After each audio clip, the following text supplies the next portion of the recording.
ہمارے چینل میں خوش آمدید۔ چلیں شروع کرتے ہیں آج کی کہانی۔ کچھ کہانیاں ان کہی اور ان سنی ہوتی ہیں، جن کو سننے کے بعد یقین ہی نہیں آتا کہ ایسا بھی ہوتا ہوگا۔ مگر میرے ساتھ جو ہوا وہ جس قدر تکلیف دہ تھا اتنا ہی سچ بھی تھا۔ میری کہانی سننے والا ہر شخص بے یقینی کی کشتی میں ڈول جاتا ہے اور مجھ سے سوال کرتا ہے کہ واقعی ایسا ہوا تھا کیا کوئی اپنا ایسے بھی کر سکتا ہے؟ اور میں کہتی ہوں کہ جب انسان اپنی حد سے آگے چلا جاتا ہے تو صحیح غلط کی تمیز کہاں رہتی ہے؟ کاش میرے ساتھ وہ سب نہ ہوا ہوتا تو آج میں بھی ایک اچھی زندگی گزار رہی ہوتی۔ میرا نام شبانہ ہے اور میرا تعلق ایک ایسے گھرانے سے تھا جہاں لڑکیوں کی پیدائش کو گناہ اور پیدا کرنے والی عورت کو مجرم سمجھا جاتا تھا۔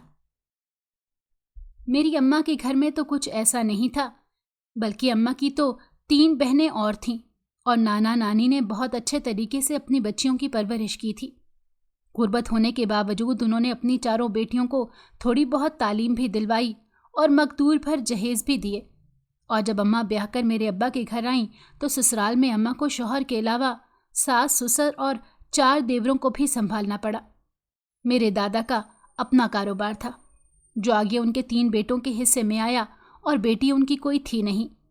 دادی اور دادا کو بیٹیاں پسند تھیں ہی نہیں، بلکہ ان کے پورے خاندان میں بیٹی کی پیدائش کو نحوست قرار دیا جاتا تھا، اور یہ جہالت والی سوچ نسل در نسل چلتی ہوئی میرے ابا اور چچاؤں کے دماغ کا بھی خناس بن چکی تھی۔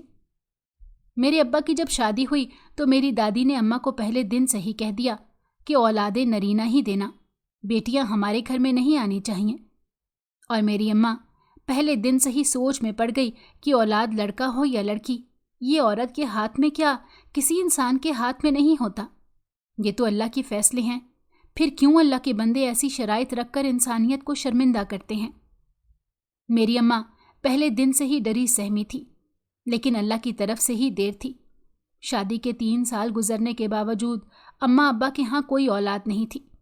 اتنے عرصے میں میرے 2 چچا کی شادی ہو چکی تھی اور دونوں کے ہاں بیٹے پیدا ہوئے تھے، اور جب میں پیدا ہونے والی تھی تو اماں کی جان سولی پر اٹک گئی۔ اماں کو میری دادی ہر وقت سناتی رہتی کہ بیٹا ہونا چاہیے، بیٹا ہونا چاہیے، ورنہ اچھا نہیں ہوگا۔ میری دادی کی باتوں سے اماں ہر وقت ٹینشن میں رہنے لگ گئی۔ میری اماں نے کھانا پینا کم کر دیا کیونکہ ٹینشن کی وجہ سے وہ بس سوچتی رہتی تھیں۔ اس طرح اماں کی صحت پر برا اثر پڑ رہا تھا، مگر کسی کو اس بات کی رتی برابر پرواہ نہیں تھی۔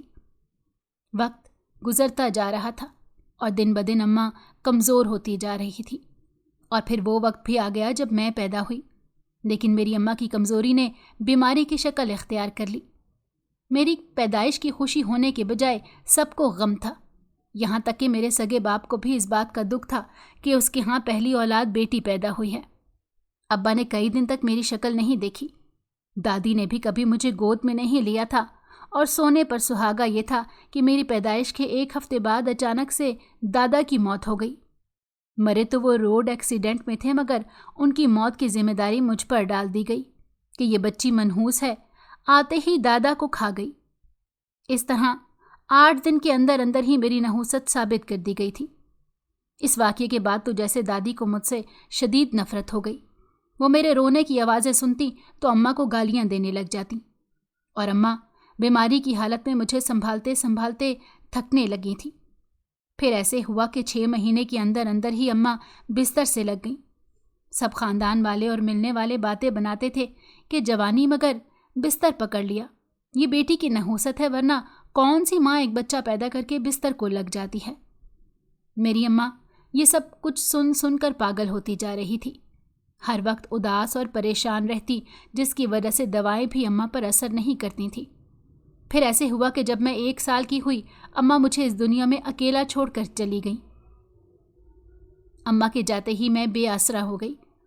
میرے نانا نانی نے مجھے گود لینے کی بات کی تو دادی نے یہ کہہ کر ان سے ہر تعلق توڑ دیا کہ ایک چھوٹی سی بچی کو تم لوگوں کے حوالے نہیں کروں گی، کیونکہ لوگ باتیں بنائیں گے کہ ایک بچی کو نہیں پال سکے۔ نانا نانی نے دل پر پتھر رکھ لیا، کیونکہ دادی نے صاف کہہ دیا تھا کہ آج کے بعد ہمارا تمہارا کوئی تعلق نہیں۔ اس طرح میں مکمل طور پر دادی اور بڑی چچی کے رحم و کرم پر آ چکی تھی۔